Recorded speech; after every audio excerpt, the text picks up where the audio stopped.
Have you ever felt like the system was stacked against you no matter how hard you tried? Today, we bring you the inspiring story of Jamal, a man with big dreams and an even bigger heart, who faced a wall of no when all he asked for was a fair chance. What happens next might surprise you and definitely reminds us to never give up.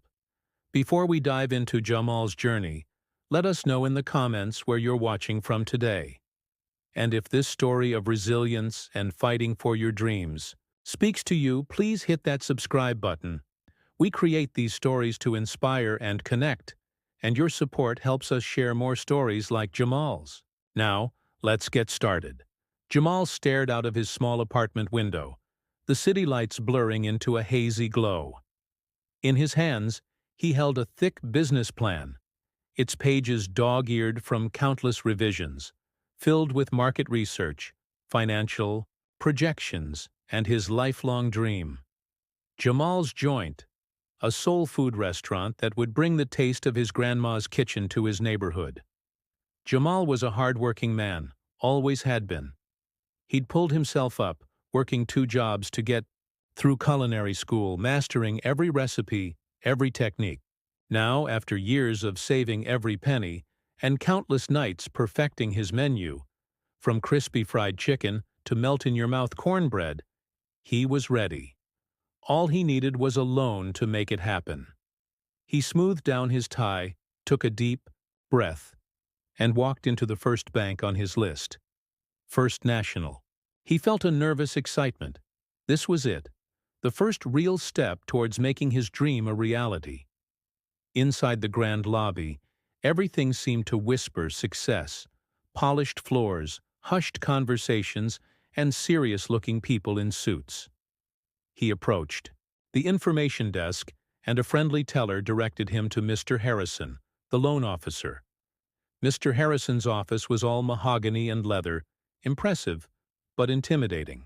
He greeted Jamal with a polite, professional smile that didn't quite reach his eyes. Jamal presented his business plan, his voice filled with passion, as he described his vision for Jamal's Joint, a place where everyone felt like family and the food warmed your soul. Mr. Harrison listened, occasionally nodding, flipping through the pages of the plan with a practiced air. When Jamal finished, Mr. Harrison leaned back in his chair, steepled his fingers, and said, "Mr. Johnson, you've clearly put a lot of work into this. It's ambitious." Ambitious? Jamal wasn't sure if that was a compliment or a critique. "Yes, sir, I believe in it. I know the neighborhood needs a place like this, a real community spot." Mr. Harrison's smile tightened just a fraction. "The restaurant industry is risky, especially for new ventures. And the current economic climate, well," he sighed, tapping the business plan with a pen. "While your enthusiasm is commendable, our preliminary risk assessment suggests we cannot approve your loan application at this time." Just like that. No explanation beyond vague risk assessments and economic climates. Jamal's heart sank a little, but he forced himself to stay positive. "Could you tell me what specifically I could improve? Stronger collateral? Higher deposit? I'm willing to work with you." Mr. Harrison remained polite, but firm. "It's not just one thing, Mr. Johnson. It's a combination of factors. We wish you the best in your endeavors." He stood, extending a hand for a quick, perfunctory handshake, signaling the end of the meeting. Jamal walked out of First National feeling deflated, but not defeated. "Okay," he thought, "one bank said no. There are others." He had a list of 5. Surely one would see the potential in Jamal's Joint. Bank after bank, the story was dishearteningly similar. Community Bank? Not enough established. Credit history? United Commercial? Unfavorable market conditions for small restaurants. National Trust? Concerns about long-term sustainability. Each rejection was wrapped in polite corporate speak. Each reason felt flimsy and vague. It wasn't just the rejections, it was the feeling he got in those offices. The way some loan officers looked at him, The subtly dismissive tones, the almost palpable lack of belief in him, in his dream. It started to feel personal.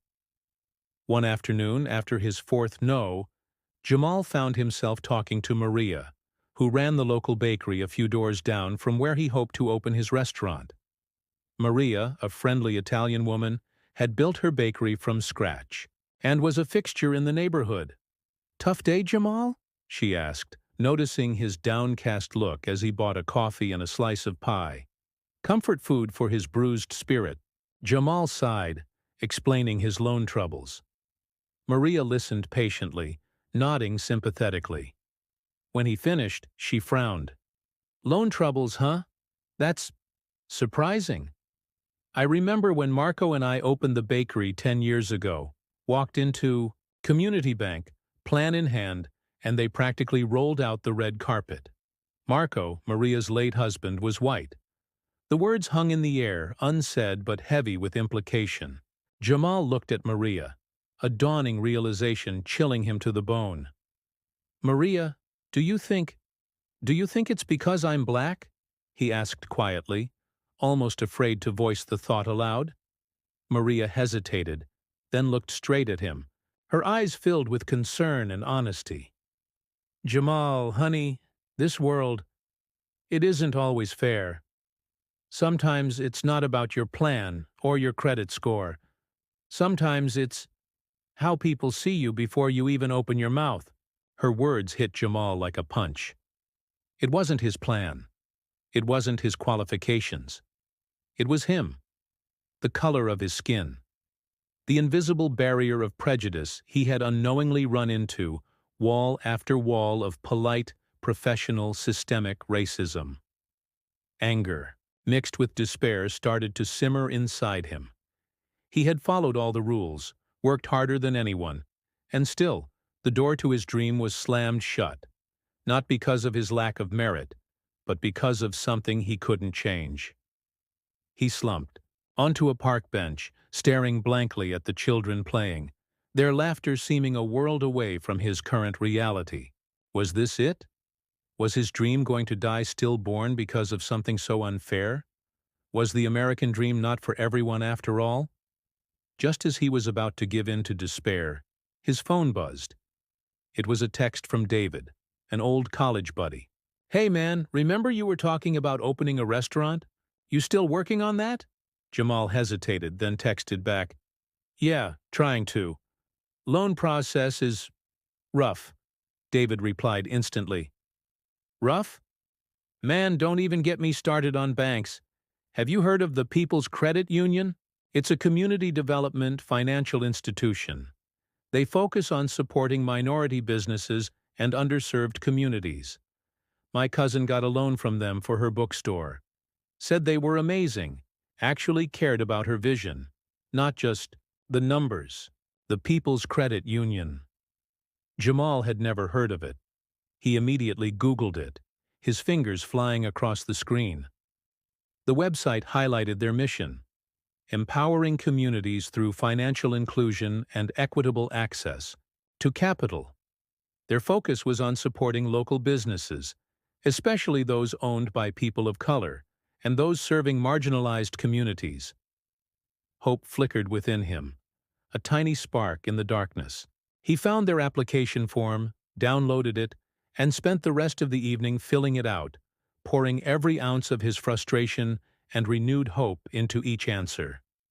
This time, the experience was different from the very beginning. When Jamal walked into the People's Credit Union, the atmosphere was warm and welcoming. No imposing mahogany, just friendly faces and a sense of genuine community purpose. He was introduced to Ms. Rodriguez, a loan officer with a kind smile and an attentive gaze. Ms. Rodriguez didn't just skim his business plan. She read it carefully, asking insightful questions about his vision, his menu, his community impact. She wanted to understand Jamal's joint, the soul of it, not just the bottom line. "Jamal, your plan is solid. Your passion is undeniable. And frankly," she said, leaning forward, "we see what the other banks might be missing, or worse, choosing to ignore. She didn't explicitly say the word racism, but Jamal heard it loud and clear. It was a relief to be acknowledged, to be seen, truly seen, not just as a risk profile, but as a person with a dream. Ms. Rodriguez continued, "We are not just going to give you a loan, Jamal. We are going to partner with you. We offer mentorship, programs, workshops on business management, marketing support, everything to help you succeed." Tears welled up in Jamal's eyes. He had been so close to giving up, convinced that his dream was unattainable. And now, here was someone who believed in him, who saw his potential, and who was willing to invest in him, not just financially, but with resources and support. Within a few weeks, his loan was approved. It wasn't just the money, though that was life-changing. It was the feeling of validation, of finally breaking through the wall of no. It was the realization that there were institutions, there were people who actively worked against systemic bias, who leveled the playing field for those unfairly pushed to the margins. The journey wasn't over. Opening a restaurant was still hard work, loan or no loan. There were permits, inspections, hiring staff, sourcing ingredients. But this time, Jamal faced these challenges with renewed vigor and the support system of the People's Credit Union behind him. He attended their workshops on small business management, learning about cash flow, inventory control, and marketing strategies. He connected with a mentor, Mr. Davis, a retired businessman who had years of experience in the food industry. Mr. Davis helped him refine his menu, negotiate with suppliers, and even brainstormed ideas for the grand opening. Finally, the day arrived. Jamal's joint opened its doors. The aroma of spices and home cooking filled the air. The warm, inviting atmosphere echoed Jamal's vision. The neighborhood showed up. They lined up around the block. Word of mouth spread like wildfire. "Have you tried Jamal's new place? The fried chicken is heavenly." Jamal's restaurant became more than just a business. It became a community hub, a place where people of all backgrounds came together, drawn by the delicious food and the even warmer hospitality. Jamal's joint thrived, exceeding all expectations. It created jobs in the community, sourced ingredients locally, and became a symbol of hope and resilience. 1 year later, Jamal stood proudly in his bustling restaurant, watching customers, laughing and enjoying their meals. Ms. Rodriguez walked in, beaming. "Jamal, look at this place. It's even more amazing than we imagined." Jamal grinned, shaking her hand warmly. "Ms. Rodriguez, I owe it all to you, to the People's Credit Union. You gave me a chance when no one else would. You saw something in me that others chose to ignore." Ms. Rodriguez smiled. "No, Jamal, you did this. You had the vision, the talent, and the determination. We just opened the door that was unfairly closed to you. And your success, Jamal," she said, looking around at the happy crowd, "is our success too. It proves that when you invest in people, in communities, especially those historically overlooked, incredible things happen." Jamal knew his journey was far from over, but as he looked around his restaurant, full of life and laughter, he felt a profound sense of accomplishment and gratitude. He had faced systemic barriers, the silent, insidious prejudice that tried to lock him out of his own dream. But with perseverance, community support, and a credit union that truly lived up to its name, the people's, Jamal had not just opened a restaurant.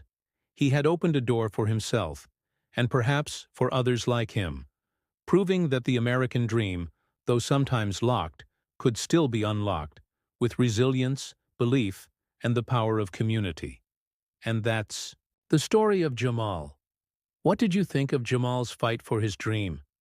Has anything like this ever happened to you or someone you know? Share your thoughts in the comments below. We are always reading and appreciate hearing from you.